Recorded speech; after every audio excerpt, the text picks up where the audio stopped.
Muchas gracias. Buenas tardes.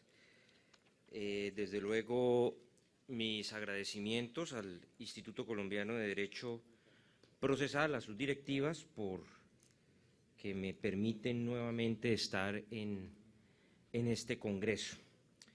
Nos corresponde en estos 20 minutos hablar sobre la prueba pericial en el proceso arbitral para, como lo dijo el presidente de mesa, redondear esta presentación sobre este medio de prueba en 3 escenarios: en el escenario del proceso civil, en el escenario del proceso contencioso administrativo y en el proceso arbitral. Y yo arrancaría diciendo lo siguiente: no solamente estamos viviendo en el país aquella circunstancia especial que los únicos que no están aplicando el Código General del Proceso son los jueces civiles, sino que se está aplicando el Código General del Proceso en el proceso arbitral, y desafortunadamente algunos árbitros, algunos secretarios y algunos litigantes en este medio pues lo están utilizando desafortunadamente no para agilizar el trámite del proceso arbitral, sino para enredarlo, para sacar raras teorías procesales que lo único que han hecho es desafortunadamente impedir el buen trámite de este tipo de procesos, que en teoría debería ser un proceso mucho más ágil, mucho más rápido, mucho más fácil, mucho más cercano. Así que la idea, creo yo, de los que estamos en el medio arbitral, es que si vamos a aplicar el Código General del Proceso, lo hagamos para contextualizarlo en el proceso arbitral, para tratar de armonizarlo con el proceso arbitral y no todo lo contrario, para enredarlo. Hoy en los procesos arbitrales lo único que dicen los árbitros es: no sabemos cómo lo vamos a tratar de armonizar este código con el proceso arbitral, y surgen nuevas teorías que el resultado no ha sido otro que enredar el trámite de los procesos. Y nosotros, como estudiosos del derecho procesal, pues no nos podemos prestar a eso. Antes, por el contrario, todas las teorías que vamos a exponer, todo lo que tenemos que pensar en esta materia es para agilizar el trámite del proceso y no para enredarlo, porque es que por eso es que a veces tenemos mala fama, por eso es que a veces los procesalistas tenemos mala fama, porque dicen es que aquí enredan todo, y desafortunadamente en el proceso arbitral eso está ocurriendo. Como procesalistas lo que tenemos que tratar de hacer es que el proceso fluya, que se respeten los derechos de las partes y que ante todo prevalezca el derecho sustancial, desde luego respetando las formas procesales, respetando los términos procesales. Siendo así las cosas, después de este mini regaño, entremos entonces en materia. El Estatuto de Arbitraje, la Ley 1563 de 2012, acogió un sistema dual en materia de prueba pericial. A diferencia del Código General del Proceso, en donde se dijo la prueba pericial por regla general es una prueba pericial aportada, es un dictamen de parte, en el Estatuto de Arbitraje lo que se hizo básicamente es mantener los dos sistemas. Vamos a mantener el sistema de la prueba pericial decretada y practicada en el curso del proceso y de la prueba pericial aportada. ¿Por qué? Porque en el proceso arbitral no se presentaban esos problemas que se presentaban en el proceso civil con la prueba practicada en el curso del proceso. En el proceso arbitral no teníamos el problema de los auxiliares de la justicia, sencillamente porque en los procesos arbitrales nunca se acudió a una lista de auxiliares de la justicia. Los peritos que se designan eran personas o son personas especializadas, profesionales o instituciones que no pertenecen a ninguna lista y que en todo caso iban a ser o iban a fungir como auxiliares de la justicia, presentando, practicando la prueba pericial en el proceso. Esa es la razón fundamental por la cual en el proceso arbitral se mantuvo la prueba pericial decretada y practicada en el proceso. Y está regulada de manera expresa en el artículo 31 del Estatuto Arbitral. El artículo 31 arranca diciendo que en materia probatoria el proceso arbitral se rige por lo previsto en el Código de Procedimiento Civil, y hoy en día, gracias a un auto de unificación del Consejo de Estado de 25 de junio de 2014, se entiende que esa remisión está hecha al Código General del Proceso. Y la única prueba que fue objeto de regulación concreta y específica en el estatuto arbitral fue la prueba pericial. ¿Cuál? La que se decreta y practica en el curso del proceso arbitral. Con un problema. Se reguló la prueba pericial en el artículo 31 del estatuto arbitral, pero no se reguló de manera integral. Razón por la cual uno diría, para llenar los vacíos, nos vamos al Código de Procedimiento Civil. Y no hay ningún problema, porque el Código de Procedimiento Civil regula la prueba pericial decretada y practicada en el proceso. Pero hoy ya las remisiones no las podemos hacer al Código de Procedimiento Civil. Para llenar los vacíos nos tenemos que ir al Código General del Proceso. ¿Y qué problema? Porque el Código General del Proceso no regula la prueba pericial decretada y practicada en el curso del proceso. Ahí faltó seguramente a los redactores del estatuto arbitral imaginarse que algún día el Código de Procedimiento Civil iba a dejar de regir y por ende las referencias para la prueba practicada en el curso del proceso arbitral que se hicieran al Código General del Proceso no iban a servir, repito, porque el Código General del Proceso no regula la prueba pericial decretada y practicada en el curso del proceso, sino simplemente la que se aporta. En consecuencia, a lo largo de esta intervención vamos a tratar de mirar ciertos aspectos que aparecen regulados, otros que no aparecen regulados, todo con el fin, repito, de hacer un planteamiento de cómo está la prueba pericial en el proceso arbitral.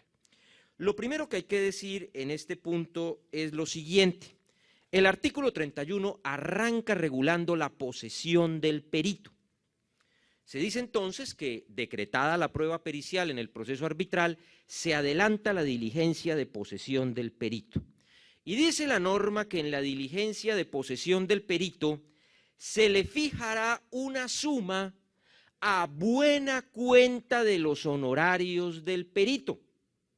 Dicho de otra manera, el tribunal fija una suma por concepto de anticipo de los honorarios del perito. ¿Por qué?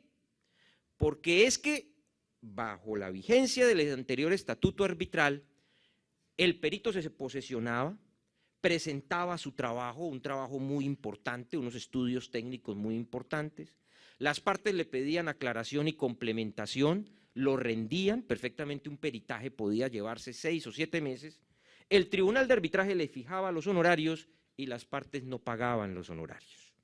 Entonces alguien diría, pues muy fácil, inicie un proceso ejecutivo para el cobro de los honorarios. Claro, pero toca iniciar un proceso ejecutivo. Entonces, ¿qué dijo la ley de arbitraje? En la diligencia de posesión del perito vamos a fijarle una suma a título de anticipo de honorarios, que la parte que pidió la prueba la debe pagar en el término que le fije el tribunal, y si no la paga, se tendrá por desistida la prueba pericial. En consecuencia, ya con eso que aseguramos, que el perito sabe que ya hay una suma que está consignada a órdenes del presidente del tribunal y que cubre una parte total, o más bien una parte o todos los honorarios que en un futuro el tribunal le va a fijar al perito. Dicho de otra manera, aquí el perito trabaja a sabiendas de que sus honorarios, en todo o en parte, ya están asegurados. Si no se paga, se entiende desistida la prueba. Y lo segundo que dice esta disposición es lo siguiente. Esa suma a buena cuenta de los honorarios del perito la tiene que pagar quien pidió la prueba o quien le hizo preguntas adicionales al perito. Entonces uno se pregunta, bueno, preguntas adicionales. Si nos vamos al Código de Procedimiento Civil, todos sabemos que de acuerdo con el 236, numeral cuarto, uno le puede hacer preguntas adicionales al perito hasta antes o durante la diligencia de posesión del perito. De hecho, esa es la costumbre. Uno cuando pide una prueba pericial en vigencia del Código de Procedimiento Civil, le pregunta 3 o 4 cosas al perito y a la diligencia de posesión llega con un cuestionario de 42 preguntas. Eso es lo que suele pasar. Perfecto. Dice la ley de arbitraje, estos honorarios los paga la parte que también haya realizado preguntas adicionales. Pero ahora, como para llenar los vacíos hay que ir al Código General del Proceso, en el Código General del Proceso no hay ninguna norma que nos diga hasta cuándo se le pueden hacer preguntas adicionales al perito. Entonces ya en las diligencias de posesión del perito llega una parte en vigencia del nuevo estatuto arbitral con sus 42 preguntas y los árbitros han dicho, pero si es que el Código General del Proceso no regula este sistema de las preguntas adicionales.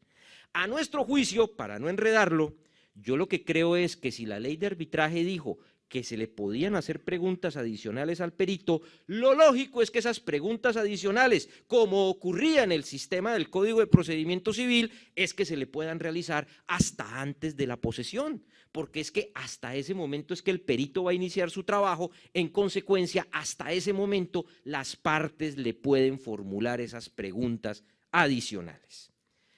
Muy bien. Y viene otro tema. Los gastos de pericia.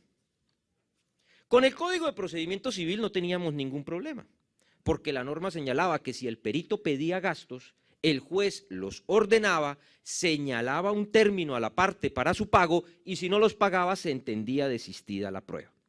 La ley de arbitraje no reguló el tema de los gastos de pericia. Nos vamos al Código General del Proceso y allá no hay norma relacionada con este tema, repito, porque allá no se regula la prueba pericial decretada y practicada en el curso del proceso.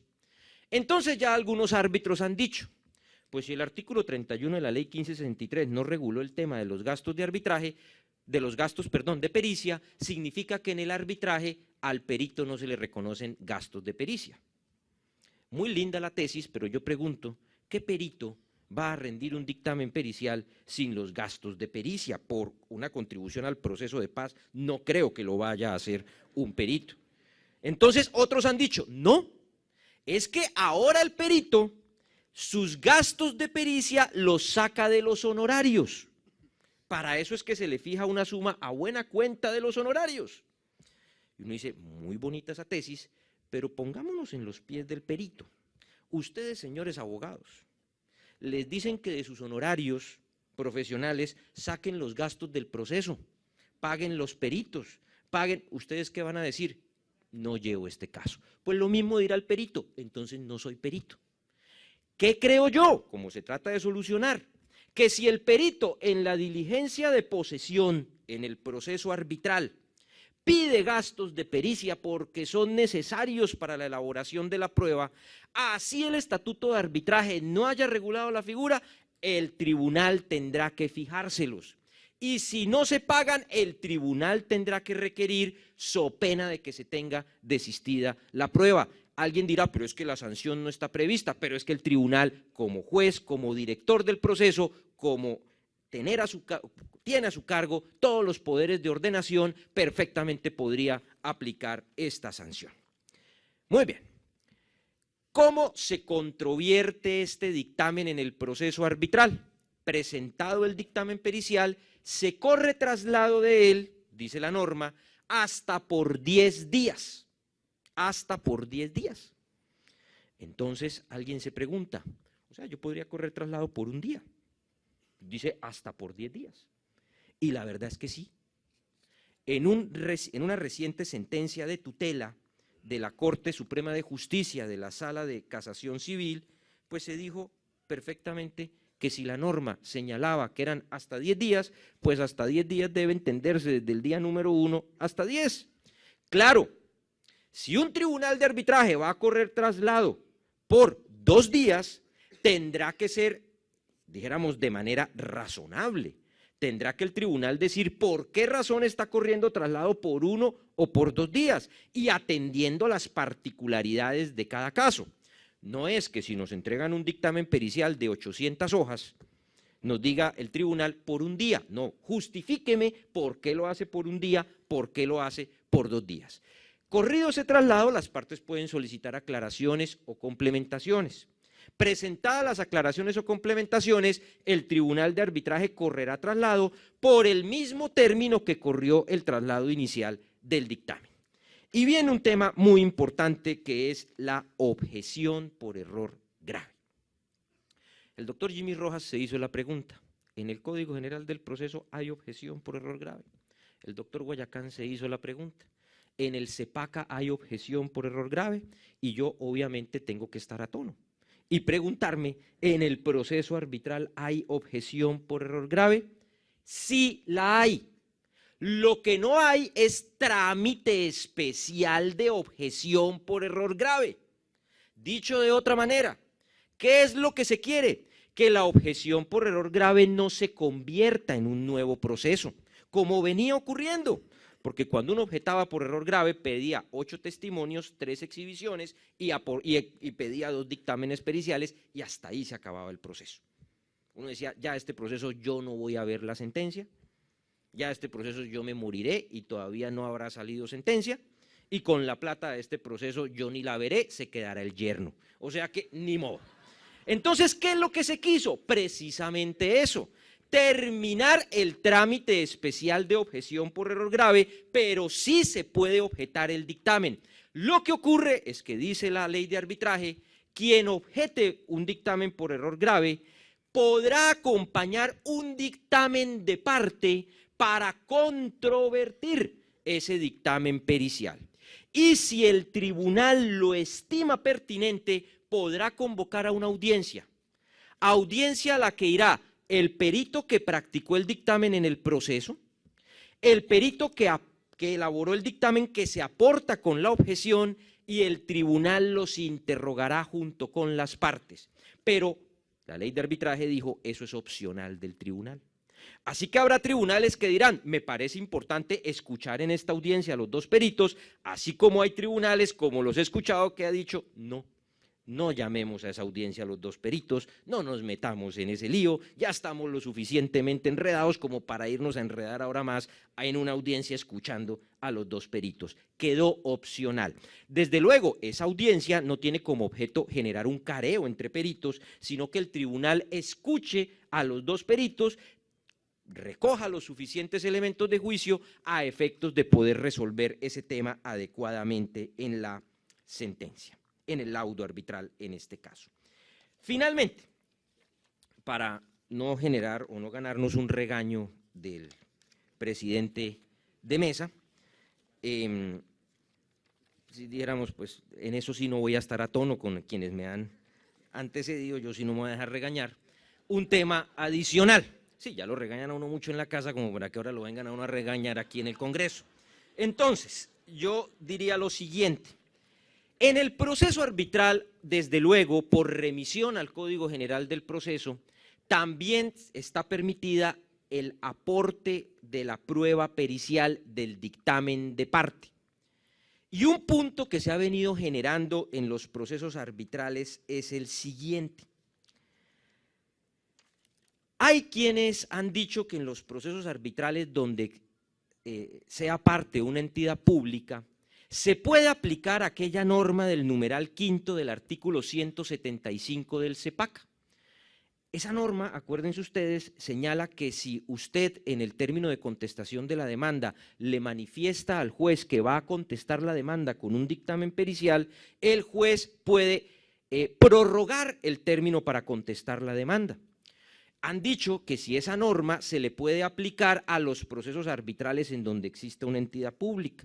Entonces ya se ha presentado el caso de entidades públicas que dentro del término de traslado de la demanda arbitral han solicitado que se les prorrogue el término para contestar la demanda en aplicación del numeral 5 del artículo 175 del CEPACA, porque ellos van a contestar la demanda con una prueba pericial, la van a aportar en su contestación. Quienes han hecho eso se han llevado una mala sorpresa, porque les han dicho las normas probatorias del CEPACA no se le aplican al estatuto de arbitraje. La remisión, esté o no una entidad pública en el proceso arbitral, debe hacerse al Código General del Proceso. Entonces, lo que hay que hacer en estos casos es aplicar el artículo 227 del Código General del Proceso, que le permite a una parte anunciar la prueba pericial que va a acompañar, y el juez, en este caso los árbitros, le darán un término que no podrá ser inferior a 10 días para acompañarla. En consecuencia, con esto dejo presentada la prueba pericial en el proceso arbitral y un llamado a quienes estamos en este medio de que ojalá el proceso arbitral no lo sigamos enredando, sino que todo lo contrario, hagamos lo posible para que sea, como ha sido, un mecanismo ágil y eficaz de solución de controversias. Muchas gracias.